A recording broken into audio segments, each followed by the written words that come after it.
se você realizou o primeiro dia de provas do Enem 2020, certamente deve estar se perguntando até agora o que ocorreu com a prova de Ciências Humanas. Até porque algumas novidades apareceram nessa prova que vale destacar. Mas antes da gente partir para este ponto específico, ou para estes pontos específicos, é necessário a gente lembrar uma coisa. A prova do Enem 2020 ainda preservou a sua característica básica, que seria avaliar o aluno a partir da mobilização das habilidades e competências, privilegiando inclusive a leitura e a interpretação de textos. Nesse sentido, a prova do Enem preservou a sua fundamentação original. Do ponto de vista dos conteúdos, algumas coisas podem ser comentadas, e inclusive algumas surpresas. Nós selecionamos aqui alguns pontos importantes para destacar em relação a essa prova de Ciências Humanas, e a gente vai tentar elencar algumas coisas aqui que são dignas de atenção para que nós possamos levar em consideração os nossos estudos para aqueles que vão realizar o Enem 2021. Primeira coisa que eu quero chamar a atenção é a configuração das questões de história. Até porque nós tivemos em torno de 11 questões de história, só que no fim das contas nós tivemos praticamente um arcabouço de questões de história geral. Isso foi uma tendência bem diferente das tendências anteriores, né? Porque a gente tinha um número de questões muito maiores de história do Brasil. Só que agora tivemos nessa edição do Enem 2 questões apenas de história do Brasil. Uma que discorria sobre a Revolução Pernambucana e outra que discorria acerca da escravidão no Brasil colonial. Né? A parte do Brasil colônia era algo previsto, né? E de certa forma colocado como tendência inclusive para o Exame Nacional do Ensino Médio, e o tema da escravidão novamente surge aqui na prova. No entanto, existem algumas coisas relativas à história do Brasil que a gente tem que destacar em termos de ausências. Né? Todo o período imperial e todo o período republicano foi deixado para trás. Então, todo aquele esforço que nós tivemos por trazer questões relacionadas à história do Brasil Império, do Brasil República, né, de certa forma foram assuntos que não foram contemplados no Enem, e isso foi de certa forma problemático. Por quê? Porque nas últimas edições do Enem nós tivemos uma presença muito forte, né, da história do Brasil, principalmente no que diz respeito ao Brasil do Segundo Reinado e o Brasil republicano, destacando era Vargas, ditadura militar. Fato esse que nós não encontramos na prova do Enem desse ano, e aí fica basicamente assim um pesar por esses conteúdos não terem sido abordados, tá certo? Mais uma vez, gostaria de dizer que, embora essas tendências, né, anteriores não tivessem sido contempladas agora nessa edição, a gente não pode deixar de lembrar que a prova do Enem não é uma prova conteudística, né? Não é uma prova que visa com que você decore os assuntos, né, e tente reproduzir isso numa prova a partir de um modelo do vestibular. Pelo contrário, como é uma prova de interpretação textual, né, que visa solucionar situações e problemas a partir da mobilização de habilidades e competências, é óbvio que o Enem poderia ter cobrado qualquer tipo de assunto. No entanto, a observação que a gente faz é justamente a ausência de certas tendências que a prova estava trazendo. Algumas surpresas também nos chamam a atenção. Durante muitos anos, o Enem não havia cobrado questões, por exemplo, baseados na introdução ao estudo da história. Tivemos uma questão nessa prova do Enem que trazia justamente essa fração, melhor dizendo, do estudo da história, ou seja, a questão das narrativas históricas, das representações das narrativas históricas. Tivemos uma questão específica relativa à biografia histórica, que é uma tendência historiográfica mais contemporânea, né? Tivemos também outra surpresa, tá? Durante muito tempo a gente não tinha visto questões relativas à pré-história, né? Especificamente a questão da arte pré-histórica. Essa questão que foi abordada no Enem trazia basicamente uma abordagem, melhor dizendo, a partir do conceito de cultura, né? E a partir da ideia de usar a arte rupestre como uma forma de não apenas registro, mas de consolidação de determinados conhecimentos acumulados. Né? Isso seria visto como uma forma também de transmissão desses conhecimentos. Outra terceira surpresa que aparece no Enem também são questões relacionadas à história antiga oriental, especificamente questões relativas à Mesopotâmia, não é? Mas a questão que foi trazida, basicamente sobre o Código de Hammurabi, era uma questão muito tranquila de se resolver, né? Pois, de certa forma, abordava a questão da importância das instituições jurídicas para o ordenamento social, e sabemos muito bem que o Código de Hammurabi, como o primeiro código jurídico da humanidade, serviu para regulamentar certos tipos de punições àquelas atitudes ou ações ditas transgressoras, não é? E que comprometessem a coesão social, tá certo? Então é importante a gente destacar que a prova de história, ou as questões de história, melhor dizendo, abordaram, melhor dizendo, essas surpresas, não é? Então, assim, a gente não tinha a perspectiva de ver questões relativas à cultura pré-histórica, a questões sobre Mesopotâmia, né, questões sobre introdução à história. Tá? Lembrando mais uma vez, e aí reforçando a ideia de que a história do Brasil nessa edição foi praticamente escassa. Não é? Tivemos 2 questões e aí não sei se para dar um tipo de satisfação, mas que houve essa ausência que nós encontramos. Né? Outra coisa interessante também chamar a atenção que os séculos XIX e XX ficaram praticamente de fora da discussão das questões de história. Né? As questões relativas ao neocolonialismo, às guerras mundiais, aos regimes totalitários, à Guerra Fria, né? Que também eram questões que traziam uma certa tendência, né, no Enem, também não foram abordados. Nós não conhecemos necessariamente o motivo, né? O que nós sabemos é que a prova de ciências humanas, ou melhor, a prova do Enem como um todo, é elaborada a partir de uma seleção randômica de questões, dentro de um banco de questões que tem milhares de itens, né? Então nós não podemos prever o que pode ser trazido nesse banco de questões. Né? O que nós sabemos, de fato, é que as questões devem atender aos critérios de avaliações a partir de habilidades e competências e níveis de dificuldades. Níveis médio, né, fácil e difícil. Tá bom? Outra coisa interessante é que a Antiguidade Ocidental também foi trazida aqui na prova de História a partir do eixo Grécia e Roma, e obviamente a partir de tendências que eram tendências esperadas, não é? Pensando a expansão romana no período republicano, que é uma marca, né, de Roma nesse contexto, né?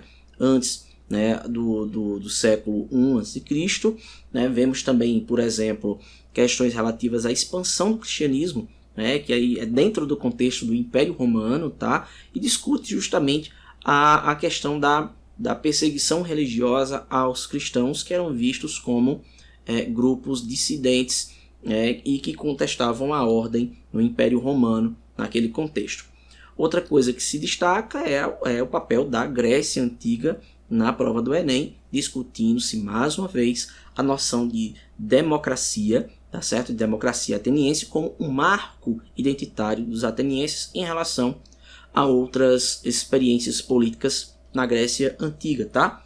Lembre-se que esse tema específico, democracia, é um dos temas que permeiam a prova de ciências humanas do Enem e que também é abordado a partir de algumas questões também de filosofia, quando a gente menciona a relação entre ética e política no pensamento de Aristóteles, não é? Ou seja, era necessário buscar o bem comum, lembrando que o bem comum diz respeito a justamente ao esforço do cidadão em levar em consideração que as suas decisões enquanto indivíduo também afeta toda a vida na polis, né, especificamente. Né? Então ele consegue participar ativamente das decisões da polis, lembrando que a polis ela deve ser vista ali pelos gregos antigos como uma coletividade, não é? Ou seja, o resultado de uma coletividade, né, e do exercício da cidadania, obviamente. Tá bom?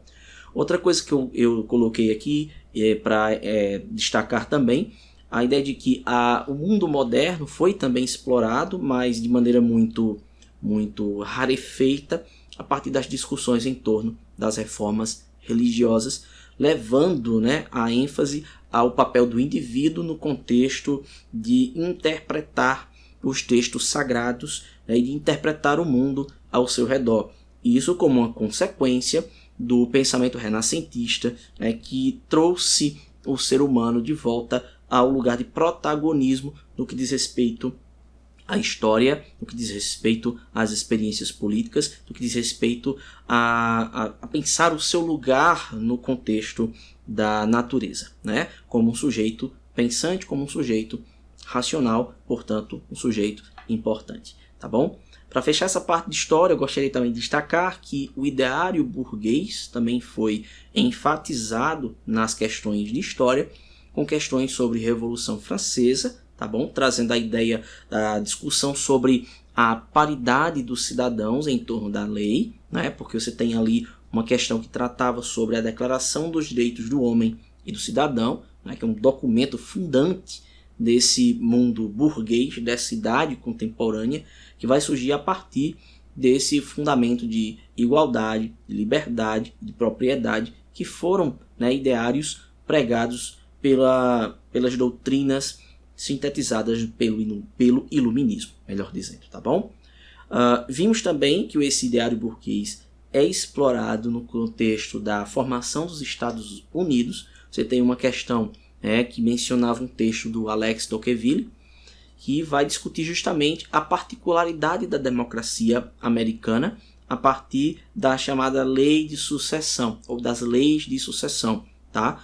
Que eram leis que, de certa forma, garantiam a rotatividade do poder político, mesmo havendo um poder central, e lembrando que essa rotatividade do poder político só era possível a partir da participação dos cidadãos no que diz respeito às decisões políticas. E aí você tem basicamente uma ênfase, mais uma vez, a esse eixo, né, que perpassa a prova de Ciências Humanas do Enem, que é o eixo da democracia, tá bom?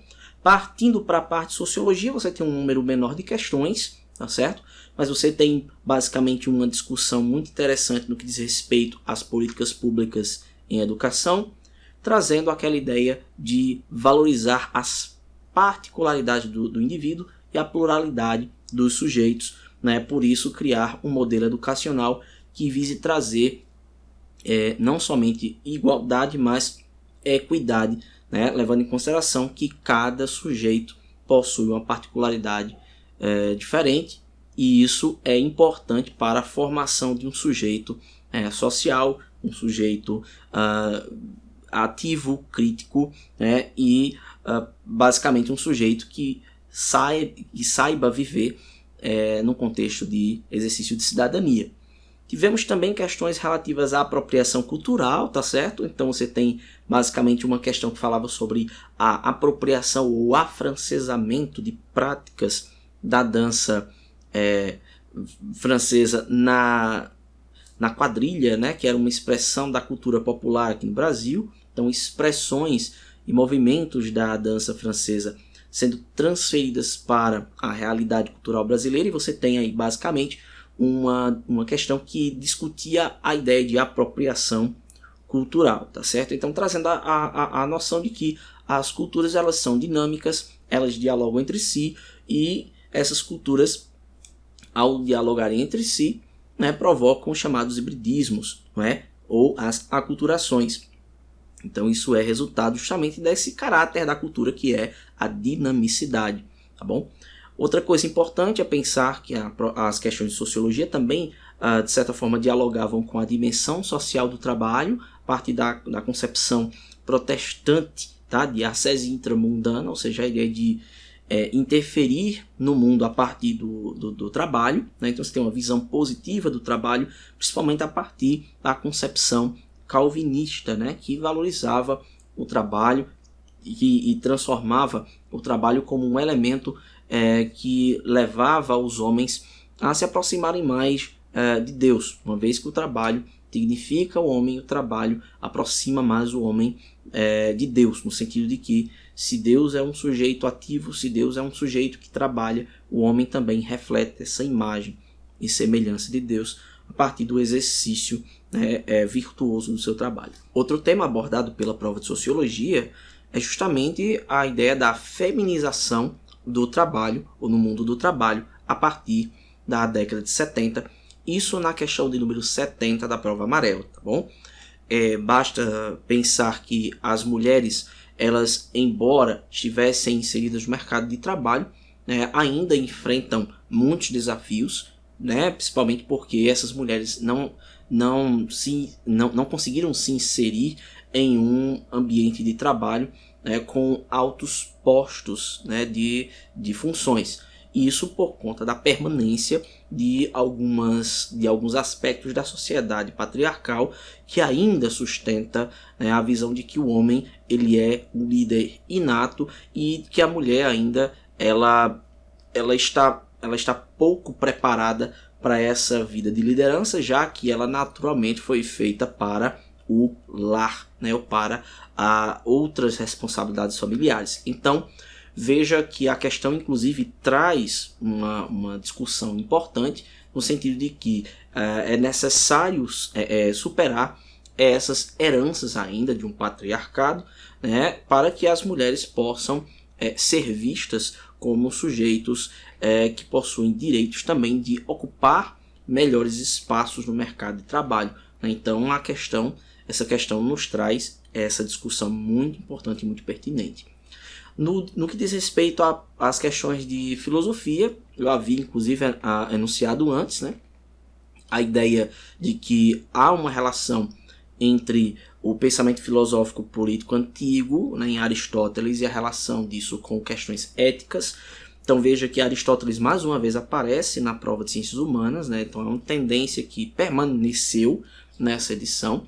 Você tem aí uma relação entre a ética, o comportamento do cidadão e o seu envolvimento na vida política, na vida coletiva, nas decisões da polis, tá certo? Então, Aristóteles ele faz essa relação muito importante, né, que o Enem, de certa forma, nos fez lembrar mais uma vez. Um dado curioso é você ver que de 8 questões de filosofia, 3 delas discorriam sobre a teoria do conhecimento, com ênfase principalmente na ideia de empirismo. Ou seja, o indivíduo ele só conhece a partir das experiências que ele possui, através, inclusive, dos sentidos, das sensações. A questão 58 da prova amarela, inclusive, foi uma das mais difíceis, porque traz um pensador norte-americano contemporâneo, chamado Thomas Nagel, tá? Ele vai falar sobre um conceito de solipsismo, né? A ideia de que, na verdade, nem mesmo as nossas experiências podem retratar o mundo real. Ou seja, o que existe de fato é apenas o eu, e os outros são apenas parte de uma experiência que eu tenho, uma experiência mental e cognitiva que eu possuo. Ele compara, inclusive, isso como se fosse um grande sonho, né? Só que, diferentemente de um sonho que nós podemos despertar, a nossa vida não é bem assim, né? Então, nós vivemos em um mundo completamente feito a partir das nossas sensações e da nossa compreensão de mundo, e nada mais do que isso. As outras coisas são nada mais do que acessórios de tudo aquilo que nós vivenciamos, né? Então, a questão 58, a falar de solipsismo, né, e falar de um filósofo contemporâneo, né, de certa forma, traz um nível de dificuldade um pouco maior nessas questões de filosofia, tá bom? Mas óbvio que não foi só assim que a prova de sociologia se desenrolou, tá? Você teve algumas questões que, de certa forma, refletiam uma certa tendência dos últimos anos, que era questões relacionadas à filosofia política, e aí você tem basicamente o que? Discussões sobre contratualismo, discussões sobre o ideário burguês, né, na experiência democrática norte-americana, como nós dissemos, né, quando comentamos as questões de história. Também falamos sobre a questão, né, da ideia de você perceber que no contexto da filosofia política moderna a perspectiva contratualista é muito forte, né? Então a prova do Enem mais uma vez reforça esse tipo de abordagem. E aí eu penso mais das últimas coisas, né? Você pensar, por exemplo, questões que tratavam sobre o pensamento, né, e a abordagem filosófica de Montaigne, tá? Que foi um autor que de certa forma uniu alguns elementos muito propícios aos seus ensaios filosóficos, ou seja, um nível de criticismo muito alto, a ênfase ao individualismo, ao papel do eu, né, na investigação filosófica, e a subjetividade da investigação filosófica. Esses três elementos, né, fizeram com que Montaigne acabasse, né, inaugurando uma nova perspectiva de escrita filosófica, né, baseado justamente nessa noção de ensaio. Né? E aí isso é uma abordagem bem importante para se pensar na prova de filosofia, ou nas questões de filosofia, melhor dizendo. Tá? Para fechar, outra coisa também que nos traz assim, basicamente um olhar sobre a prova de filosofia é mais uma vez uma discussão sobre tendências filosóficas ligadas ao existencialismo. Tá? A edição desse ano trouxe essa compreensão de existencialismo a partir dessa noção da morte como algo inevitável para a humanidade, e se a morte é algo inevitável, né, então o ser humano não sabe lidar com isso, né, porque ele foi criado para aproveitar a vida, né, para viver. E isso traz um certo dilema existencial ao indivíduo, e a prova de ciências humanas, do ponto de vista da filosofia, acabou abordando essa tendência filosófica existencialista. Para fechar a parte de geografia, né, nós temos aí a maior parte das questões dessa edição como questões de geografia. 22 questões nós temos na prova de geografia. De certa forma, assim, algo que foi uma surpresa, né, do ponto de vista desse ano, né, porque nós tivemos aí não só um número maior de questões de geografia, mas algumas abordagens que foram assim abordagens um pouco mais tradicionais. Questões relativas à cartografia, à geografia física, questões sobre geologia também apareceram nas questões de geografia. Outras coisas também, de certa forma, apareceram como tendências de últimos anos. Questões relacionadas a recursos naturais, urbanização, impactos ambientais e questões fundiárias, além da exploração do que diz respeito a agronegócio. Tá?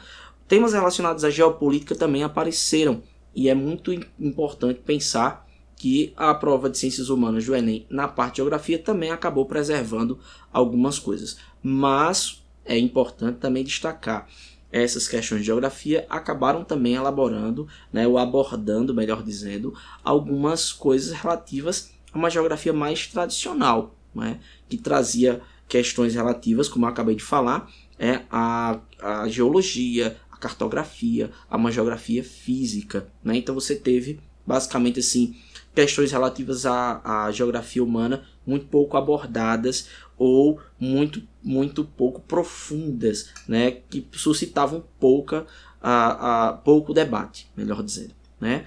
E aí você tem um raio-x dessa prova de Ciências Humanas do Enem. O que é que a gente pode pensar dessa prova?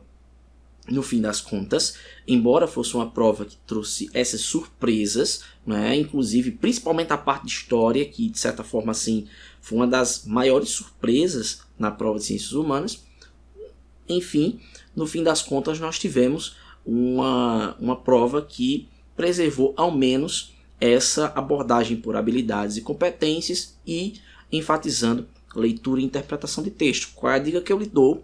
Você que está se preparando para o Enem de 2021, repare muito bem, né, na leitura dos textos, na abordagem, né, teórica dessas questões. Não se apeguem simplesmente aos conteúdos, mas use os conteúdos para repensarem eixos temáticos. E é bom levar em consideração que a prova do Enem está fundamentada em alguns eixos importantes. Né? Então, falar sobre cidadania, falar sobre democracia, falar sobre direitos humanos, falar sobre questões ambientais, falar sobre sustentabilidade, falar sobre teoria do conhecimento, né, são temas extremamente importantes, né, para se pensar a prova de Ciências Humanas sem falar sobre as questões relativas às relações sociais e ao papel, né, do indivíduo na sociedade, tá certo? Então, se a gente levar em consideração essas coisas, a gente pode, inclusive, se preparar bem para o Enem que vai chegar aí em 2021. Eu espero que você tenha gostado do nosso comentário sobre o Enem 2020 e acompanhe-nos nas nossas redes sociais e não deixe de nos seguir e aproveitar as novas e outras discussões que vão aparecer por aqui pelas redes. Até mais, pessoal. Nos vemos em um próximo vídeo, em uma próxima oportunidade ou em uma próxima postagem. Até lá!